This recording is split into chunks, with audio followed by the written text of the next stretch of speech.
Morning, everyone. Bash here.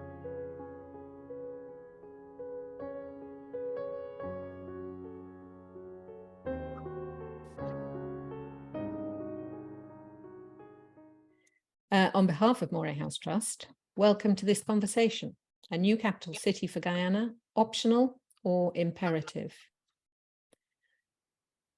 For those joining us for the first time, Moray House Trust is a private, non-partisan, non-profit based in Georgetown. The trust operates on the belief that a culture thrives and develops where ideas circulate and are robustly debated and interrogated. It has worked for a decade to promote culture and public discourse in Guyana. My name is Isabel de Carries. I'm the Chair of Trustees at Moray House Trust and the moderator for today's conversation. A warm Guyanese welcome to our regulars. The aim of these conversations is to encourage those who write analytically about Guyana to share some of their research and ideas with our audience. As we have said previously, in these fora, we do not presume to offer definitive answers to complex questions.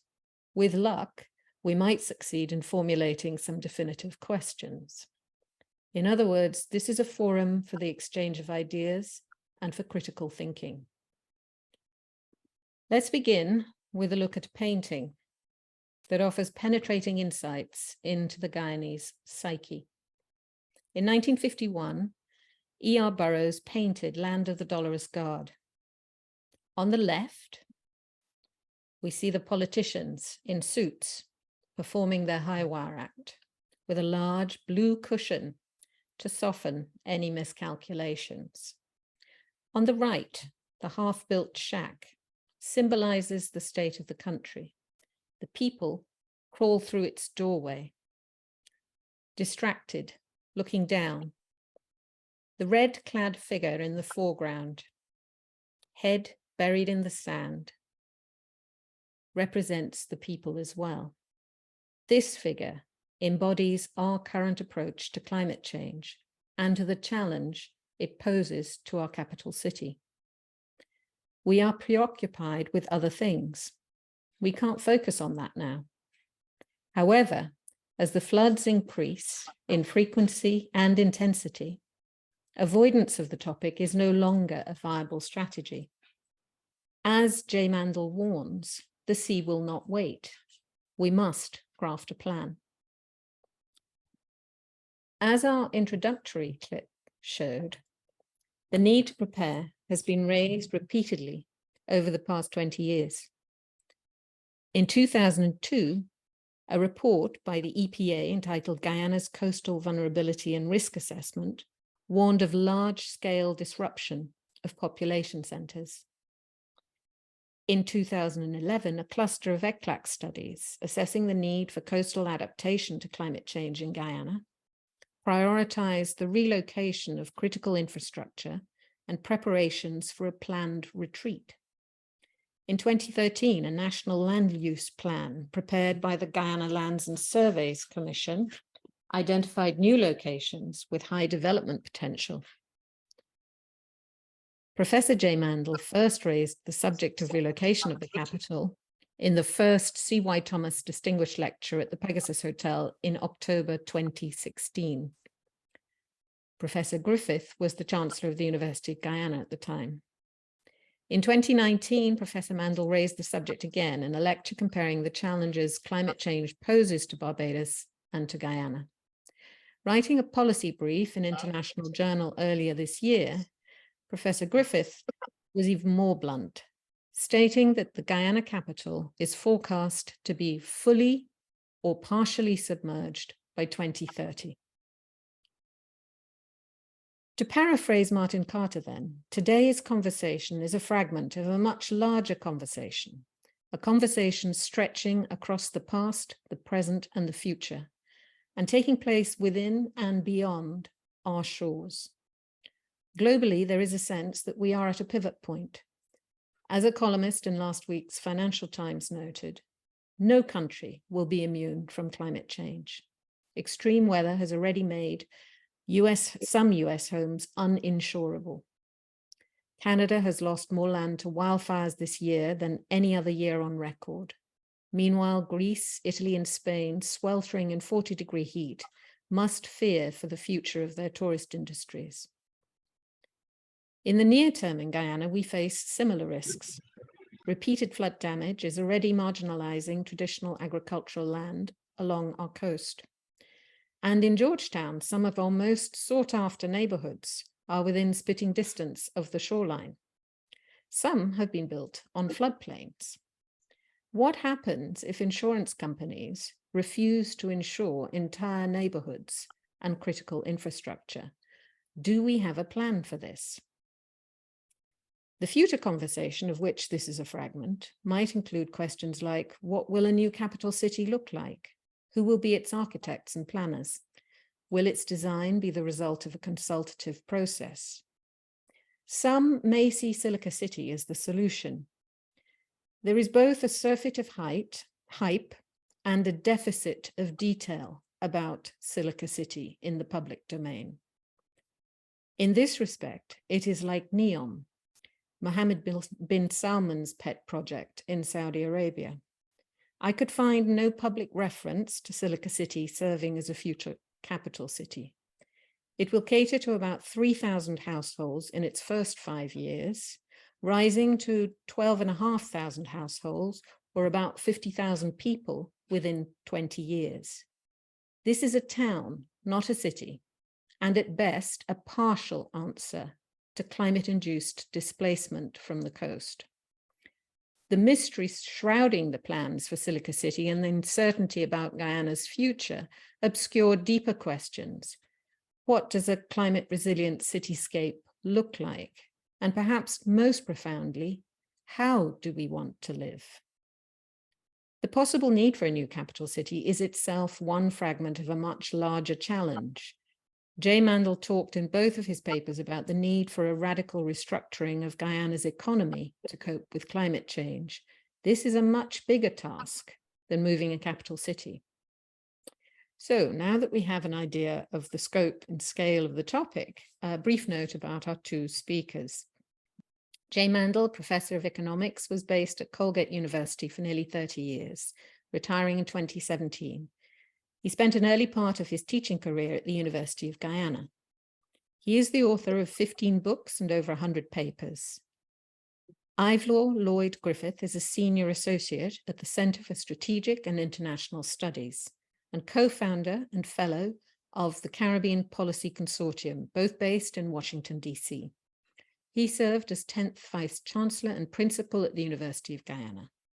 He has recently been commissioned by Routledge in London to edit a volume about oil and climate change in the Guyana-Suriname Basin.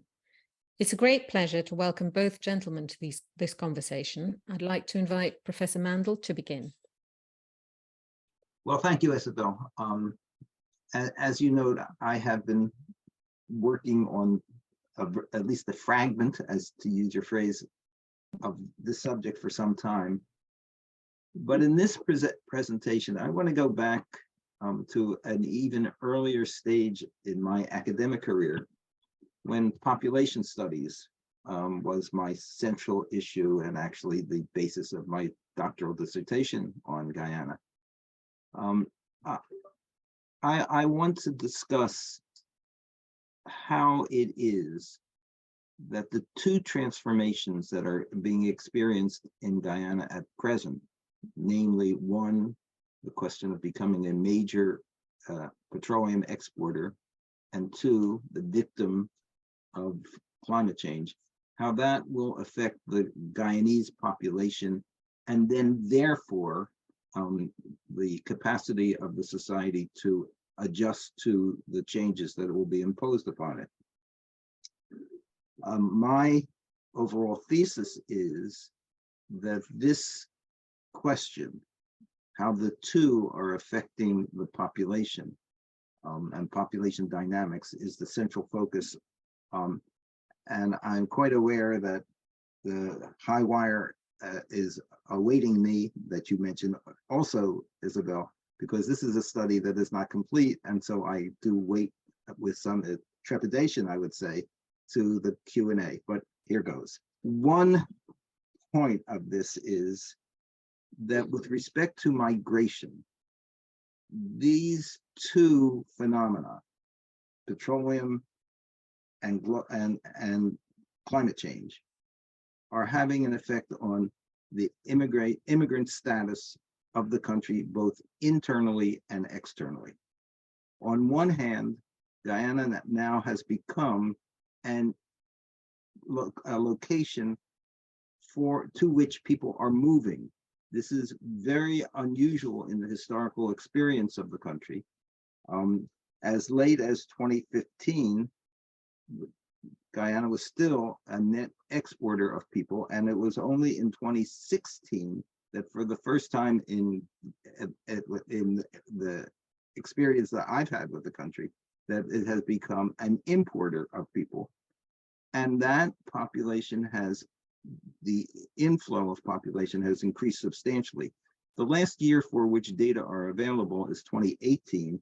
And by that time, it had moved the net inflow of population to the country has moved from about 1,500 to 18,000 per year. And at the same time that this is occurring, the question of internal migration, climate migrants are what they are referred to, is also a phenomenon. Because, as you pointed out again, Isabel, the ravages of climate change and the dislocations that are occurring as a result of that are on a trend to higher and higher levels. And so what we're experiencing in the country now is two migratory flows, one external, one internal, which is creating a situation with respect to the composition of the population that has not previously been experienced. We don't have great data on this subject. We have only estimates prepared by the Migration Policy Institute concerning, for example, the residents in the country who are coming from other countries. The estimate is that in 2020, about 30,000 such people were present in Guyana. The sources of this migration are again quite crude, but the estimate is that most of the foreign residents who are now located in Guyana come from Venezuela. Almost 3/4 of the estimate is from Venezuela, Suriname, and Brazil. So when you look at that, what is being said here is that the countries that border on Guyana are the countries which at the moment are the principal sources of migration to the country. I think that is going to change as Guyana's wealth increases as a result of the exporting of petroleum. I think the diaspora will become greater. I think the number of people coming from other CARICOM countries will be greater. And I think this will be facilitated by the position adopted in the recent heads of government meeting, where the idea under the Caribbean single market and economy will be such that people with all Caribbean people will be able to come to the country. That is not yet the case. So what I envision is that migration to the country will increase. It will become more spread geographically. And at the same time, the domestic migration will increase because of the increased intensity of the damage caused by global climate change. So as I think about this, what I have in my mind is a real reversal of trends with regard to population flows. The question that arises, is what will the economic impact of this change, of these changes be? And in this regard, I think a central question, and at least one that is now preoccupying many people, and including myself, is the extent to which these population flows, both internal and external, will permit the country to avoid what is universally known as the resource curse associated with petroleum. It is hard to fail to understand the power of petroleum in an economy. This is a source of great wealth. It is not a question of whether Guyana should or shouldn't take advantage of this wealth. There is, it's hard to make the case that the country should not take advantage of it. But there is a great damage, potential damage, caused by the very power of the economy, of the petroleum sector of the economy. And that problem is, how is it possible to use the wealth that is generated to create new sectors of the economic activity that can thrive even as petroleum itself exercises this power?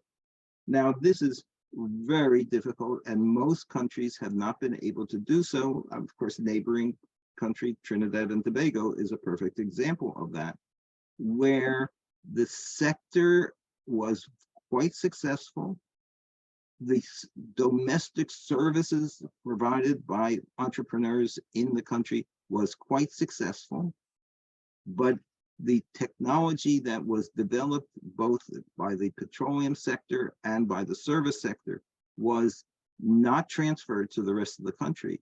And so when, as inevitably will occur, the petroleum sector declined in relative importance, so there was no foundation upon which new sectors of economic activity could be generated.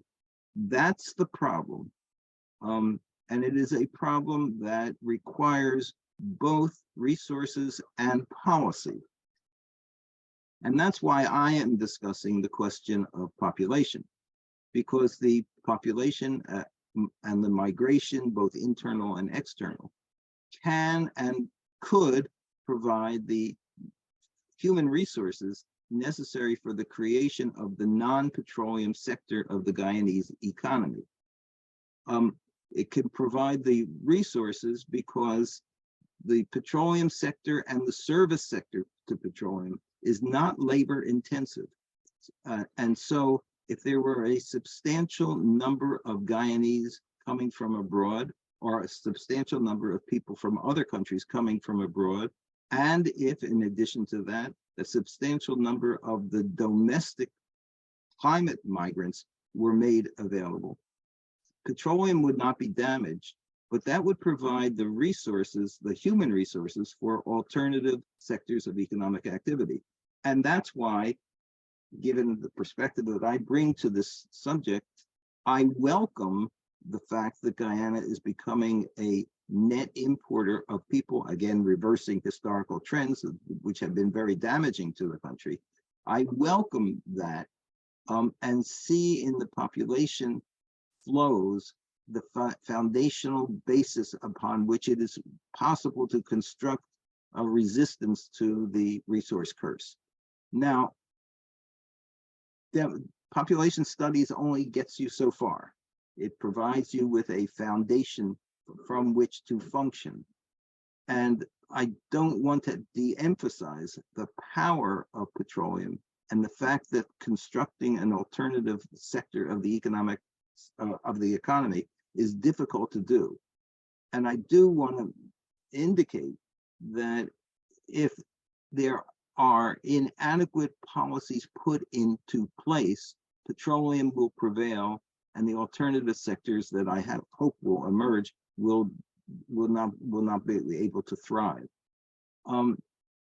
It's early in Guyana's experience as a petroleum exporter, and it might be too soon to expect robust policies being articulated with regard to constructing new sectors of economic activity.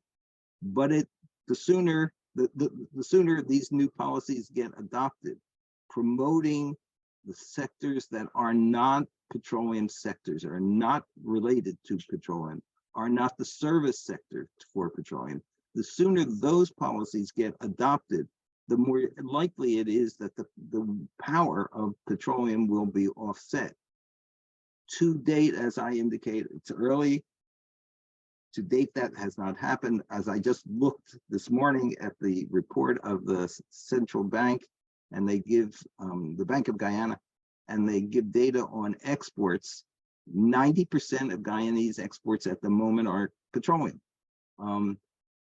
All small societies have to export. That's the way economic growth can occur in a small society. But the 90% indicates the threat that petroleum represents and the resource curse that has to be offset if a diverse and prosperous economy is going to take advantage of the opportunities provided by both petroleum and population. So with that, I'll stop, turn it over to Ivelaw, and then we have an important discussion. I hope an important discussion. Thank you very much, Jay. Ivelaw, whenever you're ready. Thank you. Thank you, Isabel, and delighted to be able to join Jay in the conversation. There were several consequences of the Second World War for the United States and other nations. And one of the consequences in the context of the United States was the establishment in 1947 of the Department of Defense. Over the years since that department was established in 1947, there have been a number of outstanding secretaries of defense, but I want to refer to one, a guy called Donald Rumsfeld. And Rumsfeld made history in being not only the youngest ever Secretary of Defense, but later on he became the oldest ever serving Secretary of Defense. And it was Rumsfeld who was presiding over the US invasion of Iraq, during which he was known to hold these sometimes very contentious press briefings. And he said something at the press briefing in February 2002 that I want to invoke as part of the epigraph for the conversation to which I'm delighted to contribute. And what Donald Rumsfeld said there is the following, and it's only part of what he said I'm referring to. He said, there are known knowns, things that we know, but there are also known unknowns, things that we don't know. I want to invoke Rumsfeld in pondering a few of the known knowns about Guyana, that in the context of climate change necessitate, I make that a priori presumption, necessitate relocating the capital city, Georgetown. So what are some of these known knowns using Donald Rumsfeld's proposition about Guyana in the context of climate change that for me and for many others within and outside Guyana makes it fundamentally necessary that a conversation had begun since the 1970s about relocating Guyana be advanced to the front burner. I did a study a couple of years ago for the Center for Strategic and International Studies, and I framed Guyana, I defined Guyana as being part of a wet neighborhood. And I explained both in that study and in the international journal article to which Isabel referred, what are some of the elements of Guyana's wet neighborhood? And the wet neighborhood is not only limited to Guyana. In that international journal article, I explained where Suriname shares some of the commonalities of the wet neighborhood and can also be characterized as a wet neighborhood. We know every Guyanese knows some of these elements of Guyana's wet neighborhood, but I thought sometimes it's useful to remind ourselves and put the reminders in that broader context. We call ourselves the land of many waters for good reason. 965 miles of rivers coasting through our 83,000 square miles. We have a little over 270 waterfalls. Most people know of Orunduk and Kaichor, but there are hundreds of waterfalls in Guyana, part of the wet neighborhood. But hear this, we also know that Guyana is heavily forested, part of the Guyana Shield. In fact, 87% of Guyana is forested, says number of international agencies who've done studies on this respect. And so partly because of the forestation, partly because we are part of the Amazonia, there's a significant amount of rainfall, both generated and regulated. Wet neighborhood realities. But there are other wet neighborhood realities I think it's important to us to remember or put in the context of a known known. Guyana faces what I call a locational vulnerability, in that this capital city and the towns surrounding and the villages around it are vulnerable because of this Atlantic Ocean in the context of rising sea levels, to which I'll refer in a minute. But there's another known known in relation to the locational vulnerability, and that is the 285-mile Atlantic coastline, significant parts of which are below sea level, in some places almost 6 feet. Yes, we have, and it was wonderful to see in some of the introductory video that Isabel showed, we have mangroves. They're not being maintained properly. Stuff has been done in recent years to try to address that issue. We have the seawall. Seawall dates to 1885, struggling over the decades to maintain that wall. But part of our locational vulnerability is who lives along this coast. 80% of Guyana's population lives in cities and villages and towns along the coast. And so when you put that locational vulnerability in the context of the rising sea level and the heavy rainfall that we've been experiencing for the last few years with significant increase, you can understand that in known, this locational vulnerability in the context of the previous known makes a certain urgency to do something about where we are in Guyana and what we're doing about where we are.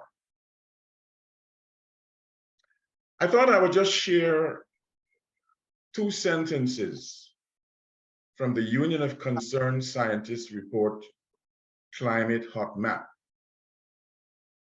2011 report, talking about rising sea levels and Guyana's circumstance in the context of the rising sea levels. And here's what that report says. The Guyana coast is subsiding owing to groundwater extraction, soil compaction, and drainage of wetlands. From 1951 to 1979, sea level off Guyana rose at a rate 6 times the global average, around 6 times the 20th century average, or 3 times the 1993 to 2009 annual average. That circumstance is not propitious for Guyana having the capital remain where it is.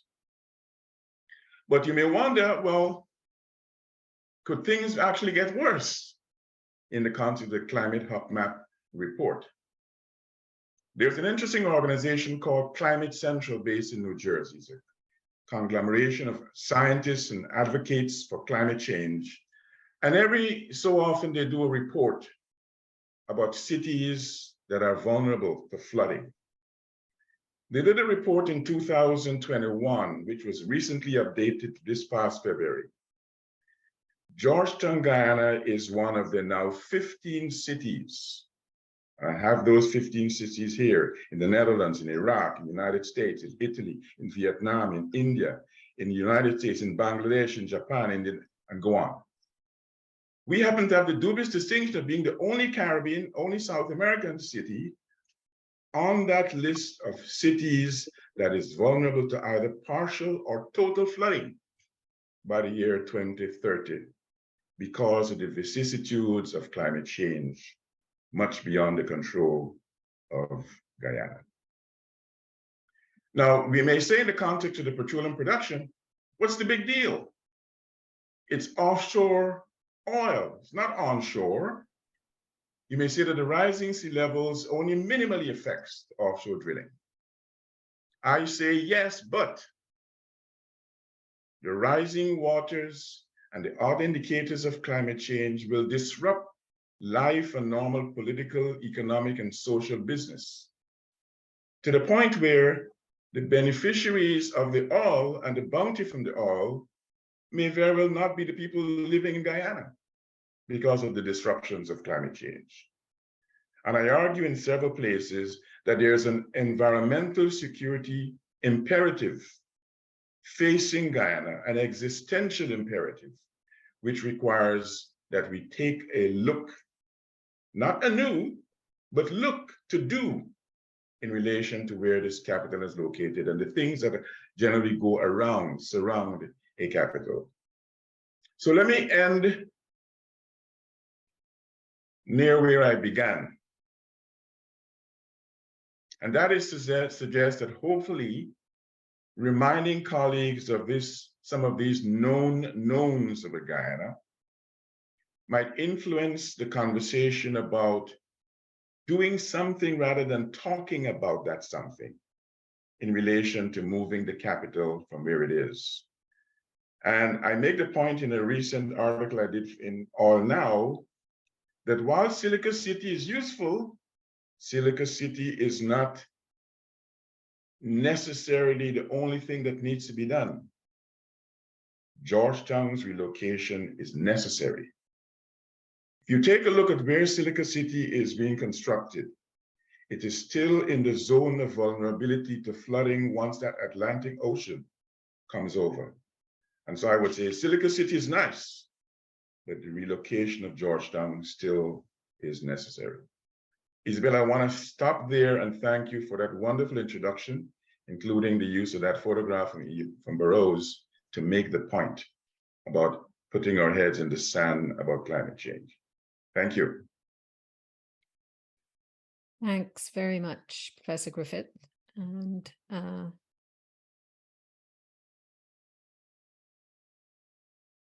Jay, would you like to jump in with just very briefly,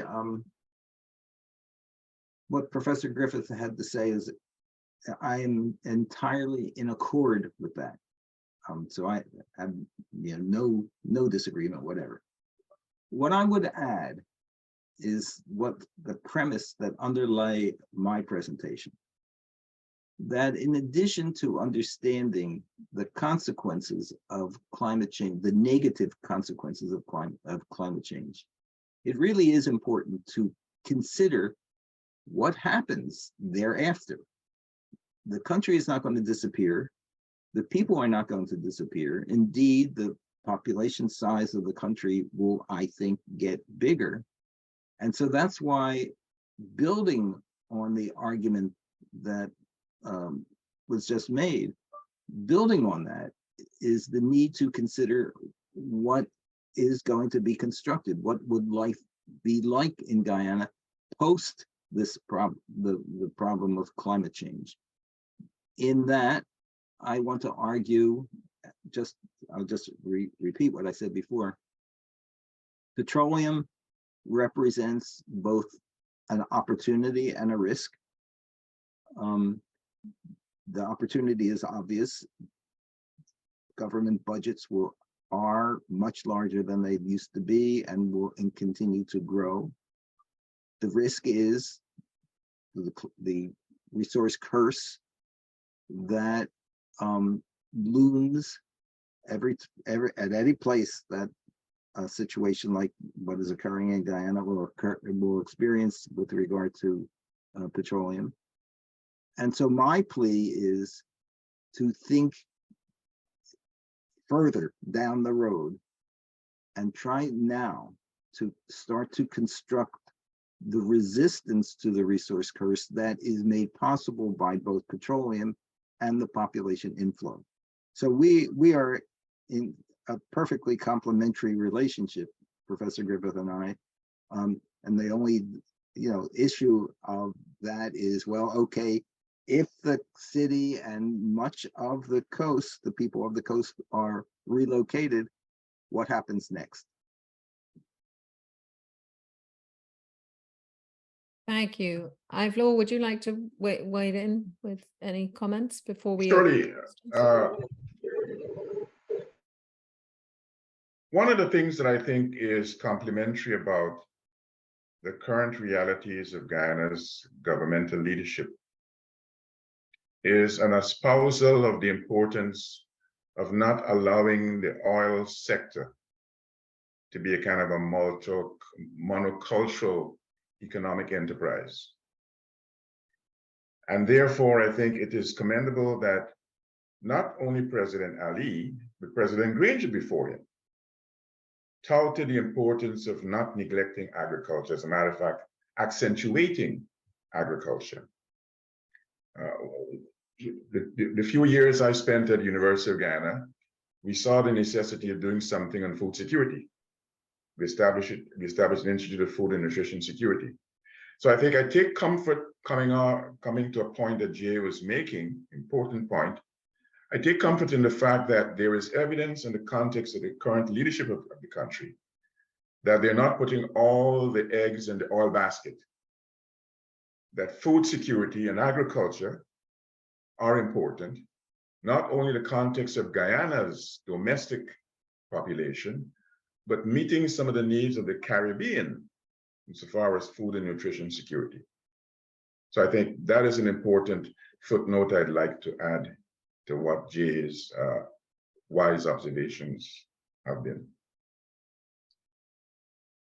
Thank you. So I'd just like to throw some figures into the mix, because I think that always helps to focus minds. So following on really from Jay's presentation, current estimates of Georgetown are a little bit hazy, but if we take a figure of between 200,000 and 350,000, and if we say that even a third of those, only a third of those, are likely to be affected, and this is just talking about Georgetown, of course, we're not considering the entire coastline, just Georgetown, if a third of those are likely to be affected and displaced as a result of climate change in the next 10 years, that's a significant section of the population. And my concern here is what is the plan for them? You know, where are they? This is we don't, and this is why with Silica City and so on, we're talking about maybe 50,000 there in 20 years. But what's going to happen in 10 years, you know, which is where we seem to be lacking the plan. We're talking about maybe 100,000 people needing a home. I think that's for you, Jay. The 2017, I think it was, land survey that you, Isabel, referred to in that introduction identified what was referred to as hotspots. These were the places where it seemed reasonable to think that there could be population centers. What I took, I used that material in the presentation that you referred to.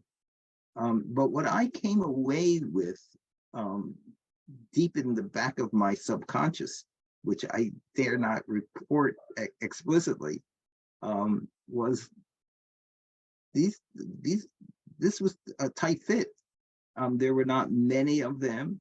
Some of them, like for example, Bartica, are on the Essequibo River, worrisome about climate change in that regard.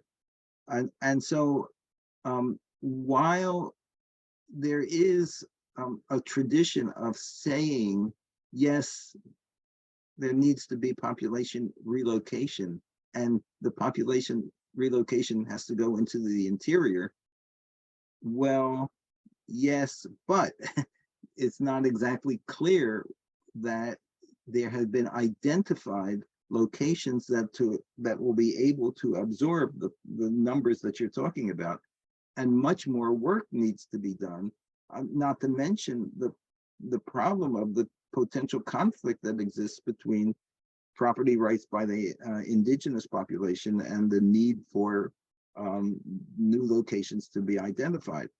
And so focusing our minds, as you have just done, recall to my mind the fact that simply saying moving to the interior is an entirely inadequate response to what I will call a tight fit, where there's not that much land that is available that can accommodate a significant fraction of the country's population.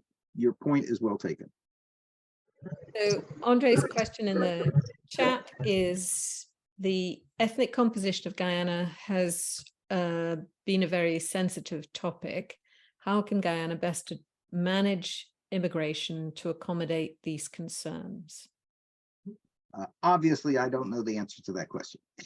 All I can say is there'll be a new dynamic that is introduced in the society by the inflow of population that I anticipate will occur. I think that nothing will be the same in Guyana as a result of both the petroleum sector and the climate change problem. I think incentives, government policy, interaction among ethnicities, all will be subject to change. The country has long been at a kind of equilibrium with respect to the interaction of the population by ethnicity. I think there are substantial changes that are at this moment, I think, unpredictable, are in store for the country. And the hope, I mean, at this point, it's no more than a hope, is that the hope associated with necessity will be a force to allow the country to move forward. And that's why I repeat myself, but I think it's very important to think seriously about what the economy of the country will look like in the aftermath of these two sources of change. And in particular, as I again repeat myself, make sure that there's a sustained effort to avoid the resource curse.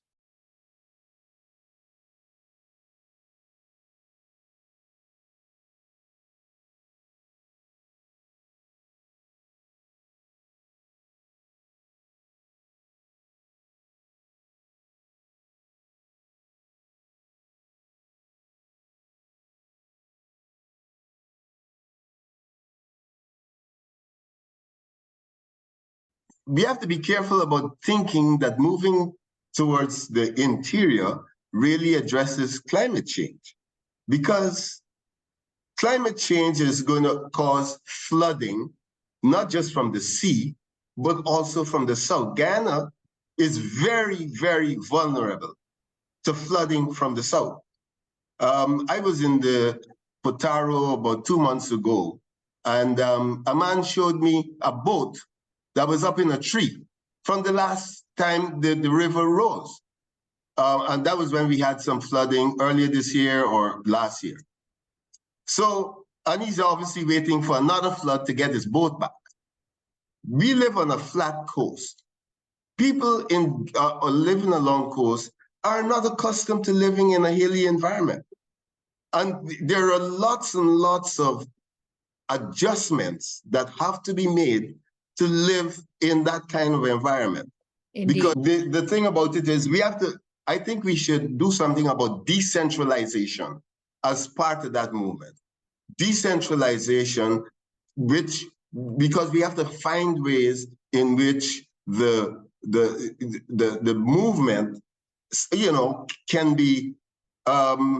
can accommodate the many different options, rather than just this one option, we move the capital. So those are a couple of things I would mention. I could go on and on about it. I think you're absolutely right, Desmond, that consideration has got to be given to more than just moving the capital. But for me, moving the capital is a necessary precondition to moving other things. The point is not that the capital's relocation will solve the problem, but the capital and the things around the capital, as is the case with capitals every place, the locus of attention that comes with the capital and the things that go with that locus of attention necessitate beginning someplace. And for me, that place is a capital. And as was said in the introductory commentary and referred to by Jay, this is not a new proposition, and you yourself acknowledge, Desmond. This has been a conversation point for decades. And so far as I am concerned, there are existential pressures driven by climate change even greater. That means we've got to begin to actualize the doing rather than simply the dreaming of having done at some point. You're absolutely right that moving capital is not going to solve the climate change problem. But for me, it will minimize the vulnerability of the locus of the country's action in political and economic terms. It will minimize the vulnerability to that threat. You're quite right, it's not going to solve the problem from the south, but it will also not open the entire country's infrastructure for management, political, for economic management, to the kind of onslaught that we know is coming.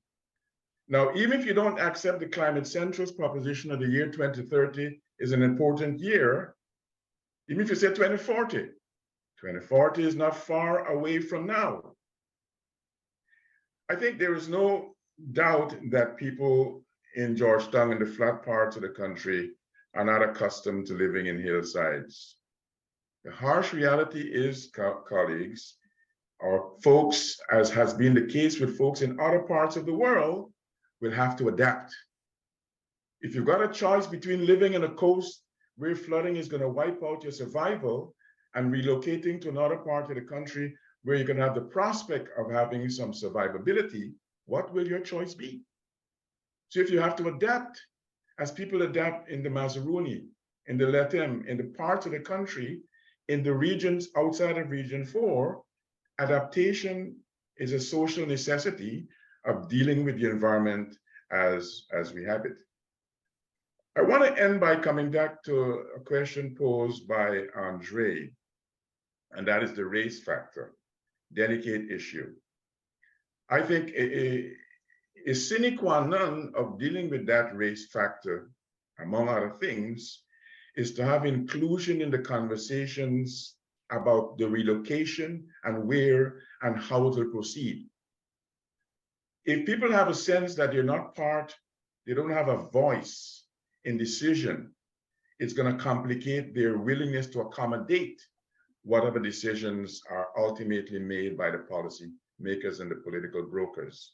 So I don't have the answer, but I think including all parties, all races, all 6 or 7 peoples, I think it was a wonderful conversation to see recently that Spanish is now going to be mandatory across the curriculum in Guyana, including people in parts of Guyana where, although we pretend that English is their first language, English is not the first language of many people in parts of Guyana. Those conversations need to be in some of those native languages, not just in English and Spanish. I'll stop there. Thank you. Jay, did you want to weigh in on this? Or Yes. Yeah. No, okay. I'll be very brief. Okay. 2 things. One, I think the migration, both domestic and international, will be a very important mechanism of change in the society. And 2, I just can't envision how realistically there can be a discussion of relocation without a discussion of the economy. And what is it that the people are going to do with regard to employment and income and so forth? And I further think that success in that regard means the development of a sector, an important sector of the economy, alongside of petroleum, because petroleum will simply never employ enough people to accommodate this growing population.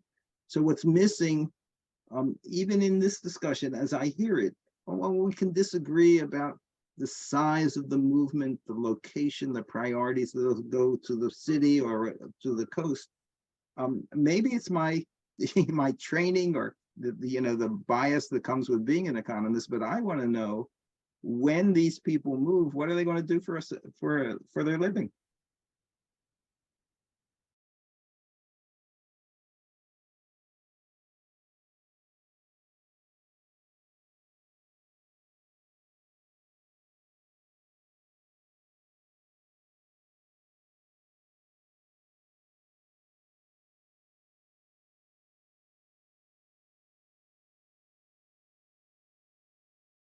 There's a long historical debate about Blacks after abolition, whether they left the plantation or whether they remained. And that debate comes up again. People don't just leave. They have their burial grounds and all kinds of things in these places. So this has to be a long-term project over probably 50, 60 years. We have the case of Belize, which has not been a stellar example. Belize has not been a success with respect to Belmopan. I mean, there are other places in the world, maybe Brazil. But the point is that who will underwrite this is a serious issue, and what is the effect of incentives? You don't have 1 million people. What are you talking about moving people? You don't have 1 million people. So is it that you're talking about a new population? So that's one thing. Let me go quickly to Jay. Jay, you left the presentation at the door, so to speak. The question is, do we have the institutional form that will address that problem you're raising about the resource course? I've heard many people raise the question. Do we have a planning agency that will be able to coordinate and calibrate these issues you're talking about? Could between the Bank of Jamaica and not the Bank of Jamaica, the Bank of Guyana and the Ministry of Finance, could they take on this massive task? And so with this question of moving people, these are massive tasks. Is there an internal capacity to do these things properly, and what would be required? So I think that the questions are critical, and they ought to be, first of all, at the top of the political, social, and economic agenda. No doubt about that. The urgency of climate change requires an address of these issues. But the question is, do we need to invest in the institutional forms to be able to do these things properly? Isabel, let me just do a very quick on this. I just got back from doing a presentation of this at the Central Bank of Barbados, and we were discussing a book by Delisle Worrell on essentially on these questions. The question in particular of how does a country promote a small country promote itself as an export-oriented country. Delisle's answer was that the human potential that is present in the government, in the various components of the government, be mobilized so that it's not distributed over various sectors of the economy, but one location. In the case that he advocates, but that's not necessarily the point, is the central bank. So the question that is raised is obviously a pertinent one, and the answer at the moment is almost certainly no. The institutions and policies that Dylan is referring to are not effectively mobilized. When at the discussion at the central bank, Delisle's emphasis on that very point struck a bell. I mean, everybody seemed to understand it. Now, there is the ability in Guyana to do what in other places is not done. Guyana has wealth now. The issue is how, and the question of the priorities that should be assigned to the use of the wealth is very important. But one of them is it's not impossible to tap into the global market of well-intentioned professionals. Mostly they should be Caribbean people, I think, who coalesce to form the policies and institutions that are required for this essential thing. If you are asking me about the government, the current government, that's beyond my pay grade. I don't get into that, but I am importantly emphasizing, I think, that it is government policy that will that is needed in order to achieve the diversification away from petroleum that would be required to create the employment for the people that we're talking about who are going to be in different locations. Okay, thank you for that. Ivelaw, did you want to add anything? Yes, I think Dylan raises some important issues, and clearly the answer to some of them is no. We don't have, I think, and I'd love to have someone correct me on this, we don't in Guyana at this time have the internal institutional capacity. But we have two things going for us in that respect. We have the international community's willingness, understanding the circumstances of Guyana, the importance of Guyana as a petropower in the making, willing to join in a partnership. That's the first thing of importance. We also have a point that Jay was adverting to. We have the basis of the makings of our own putting our money where our mouth is, the Natural Resource Fund. I looked early today at the second quarter report of the Sovereign Wealth Fund. It has a pretty penny in it.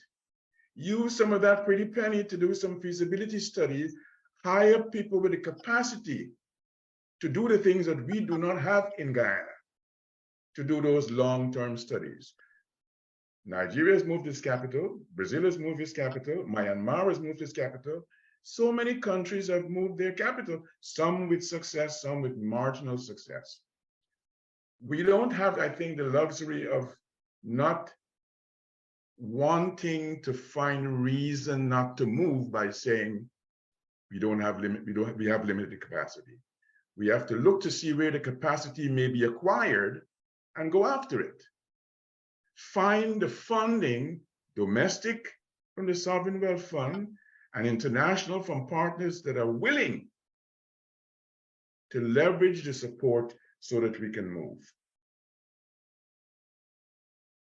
For me, irrespective of whether we have 1 million people who may be affected or 500,000, if you've got a looming hurricane that is going to wipe out part of your economy, part of your social base, you've got to do something for whatever that number of people is.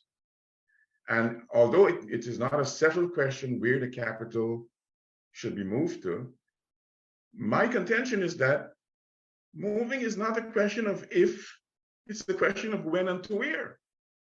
And so for me, it is not the question of the number of people that should be the important desideratum. The important desideratum is that we've got an onslaught from the sea. We've got vicissitudes of climate change that necessitate doing something differently. And I think the point Dylan made about the social and cultural elements quite important. People's burial grounds, people's cultural places, people's religious centers of operation. All the more important to have the conversations and not just spring it on people. Let them be part of determining what, when, how, by when in the whole constellation of what needs to be part of the relocation discussion. Thank you. I think Jay has made that point before as well, that it's better if it's an elective process, which people can sign up to and maybe choose which bits of Guyana they want to go and live in, rather than something where we're literally sort of, shepherding them off to various points.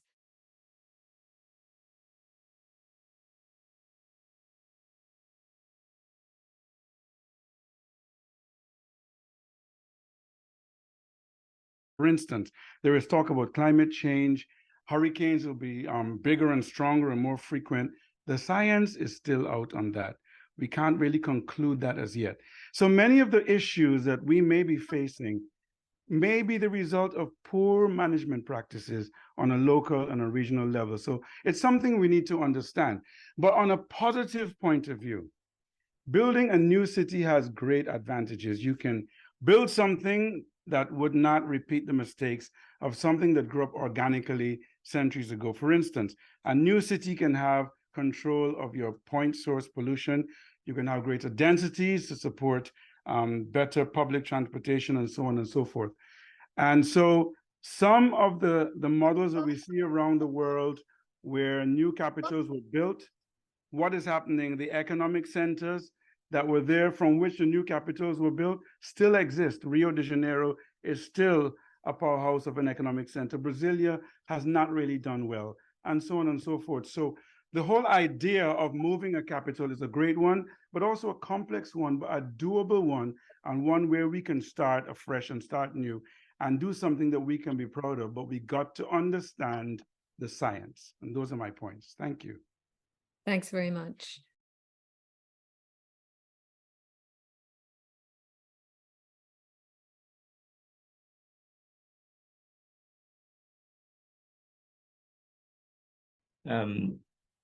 There might be a difference between establishing a new capital when the old capital might still be viable, and establishing a new capital as a replacement for one that will no longer be viable. So in a sense, it's established out of pure necessity.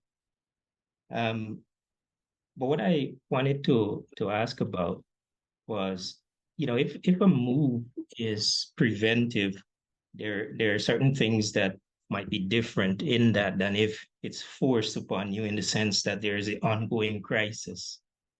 And it made me think of this in terms of loss of life and poverty, and what would the scale of that look like in the context of Guyana.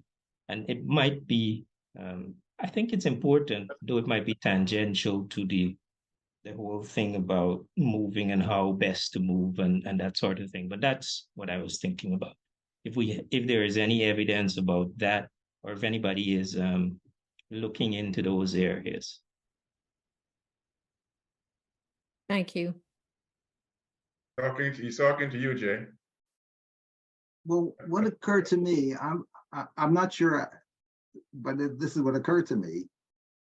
The health consequences of the 2005 flooding were quite dramatic. Morbidity rates in particular rose significantly in the context and aftermath of that event. So just in terms of push to relocate, if Troy, that's the point you're making, you know, maybe it's just the point I'm making. I think the anticipation of higher morbidity and perhaps even mortality rates associated with the increased intensity of the flooding would seem to me to be an important consideration in hastening the day when all these plans are developed so that at an appropriate time the move can occur.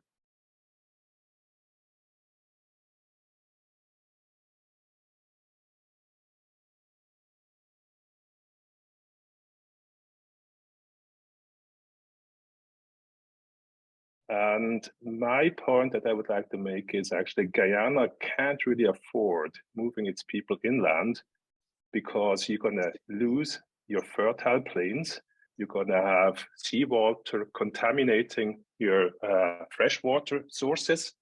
And there are tons of ample problems there that's going to happen. Of course, we're going to argue 800,000 people. If you take 80% of that 600,000 people will be affected some way or the other. I think one has to look to the Netherlands. The Netherlands had a similar problem in the mid-20th century with massive flooding, and they took care of this with two major projects. One is the Delta project that shields the Rhine Maas Delta from flooding during high tide, and the other one is the Zuiderzee project that was engineered to protect this big inland bay and actually seal it off from the ocean. And I think that's the only realistic alternative that Guyana can do. And this comes back to the point of careful planning. And I think this was Ivelaw that mentioned this, and probably also Jay. We need an overall plan to see feasibility studies, bring in the Dutch to help in planning this. And I think the costs might not be that big in terms of really taking systematically care of the seawalls, enforcing them, bringing them up to higher levels. And the disruption for the country will be much less than trying to move everybody away from the coast. And the money will be there and the oil revenues, particularly if we can get the production sharing agreements renegotiated, but that's a separate issue. So that's my comment, and I'm happy to hear the comments or the input from Professor Griffiths and Mandle. I actually agree with that. What has continued to strike me in this discussion is that there haven't been any real estimates of what it would take to duplicate or in some way replicate what was done in the Netherlands. Yes, such a series of studies is absolutely necessary to identify whether the relocation, which I already mentioned is a tight fit, whether the relocation is justified, or probably more likely how much of the relocation is required. But you're absolutely right that those studies haven't been adequately done, and they should be done. Let's do the studies. I agree completely. And I might just add that there is precedent in recent times for leveraging the wisdom and technical assistance of the Dutch in relation to Guyana. In 2006 or 2016, 17, I think, in relation to Georgetown. Yes, it was a team of graduate students and professors, but significant assistance provided in looking at how mitigation of some of the flooding of Georgetown, I believe. So there is precedent in recent times.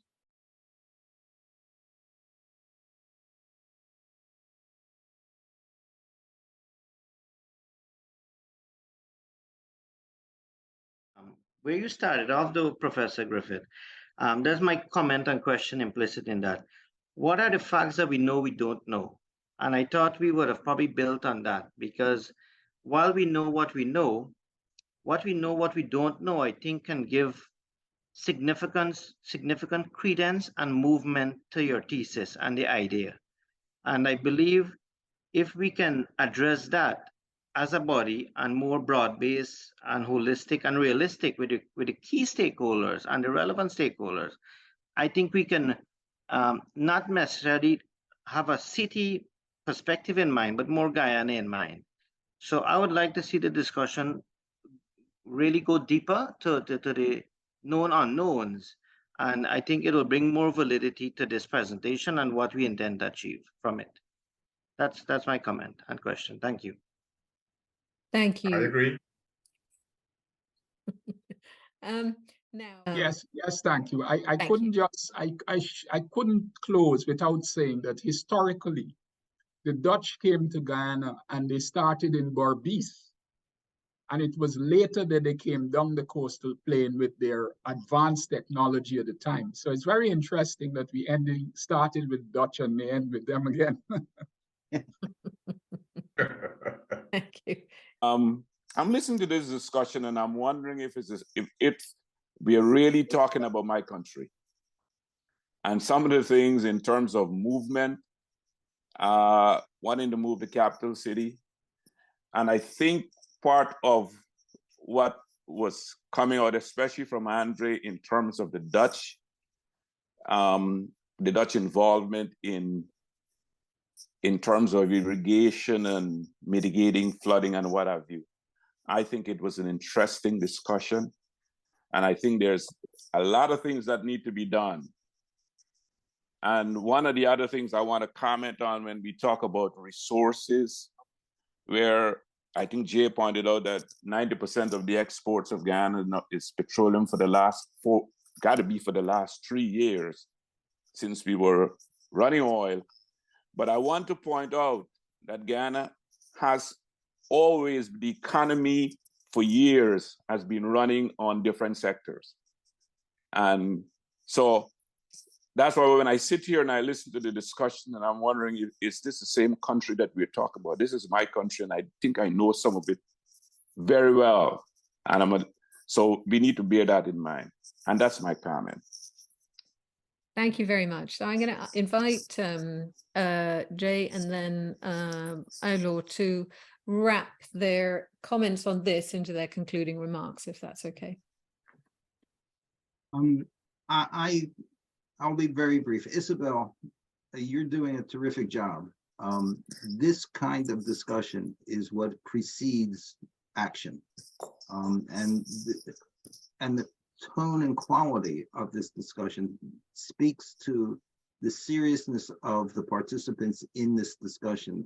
And I know lots of people didn't get a chance to comment, but I have every confidence that they would have been of the kind of quality that we've heard. If Guyana is to move in whatever direction further studies indicate are appropriate, it's because these kinds of interactions have in fact preceded that decision. Isabel, you're doing a great job. Thank you. Ivelaw. I would only end on the following two notes. I think it's a wonderful opportunity in regard to this topic, but I think having had this initial conversation, it clearly necessitates having further conversations. And I would recommend that it might be useful, Isabel, if you consider having a further conversation on this, bring in a government stakeholder who can help to explain some of what the dynamics of the government's thinking are. What are some of the elements of their own planfulness? What those elements are. I commend the people who have put questions, so many of which we could not get to address.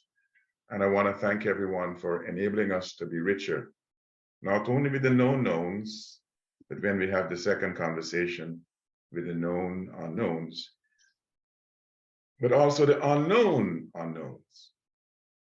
Thank you. Thank you both very much. So when I prepared the little video, and in my introduction, I was actually careful to try and quote so far as possible locally produced studies. So the very first one was by the Environment Protection Agency. The land use study was by Guyana Lands and Surveys Commission. I think we do have the capacity to do some of this work ourselves, very much so. We could certainly use some help, but I think the capacity is there. It's a question really of maybe just focusing minds on this as a live and important topic. And hopefully this is one very small step along the road to doing that. Just before I came on, I actually came across a study that was done in 2009 by the UNDP, CARICOM and others, in which it states that a 1 meter sea level rise would displace about 115,000 people across the CARICOM region. The estimated cost to rebuild housing, roads, and basic services for this displaced population would be $1.8 billion. Now, obviously, that was back in 2009. That figure will have gone north significantly in the interim, but there were some comments in the course of the discussion about us needing to try and start to put a figure on it. So maybe that will help. And you know, it's a significant task, it seems to me. Even moving 100,000 people, it's not easy. So it's something that we need to, if it is on the horizon, we need to be thinking about that. So I think I would like to end with a plea that I don't know if we did invite various members of the administration. I don't know if anyone is in the audience, but that 2013 land use plan, we could do with reviewing maybe and updating as a priority. However, on that note, thank you very much to Professors Griffith and Mandle for participating. Thank you to Vidya for providing much needed backup. And thank you all for attending, and enjoy the rest of your weekend. Thank you. Thank you all. Thank you, Isabel. Bye-bye. Bye-bye. Good to see you, Jay.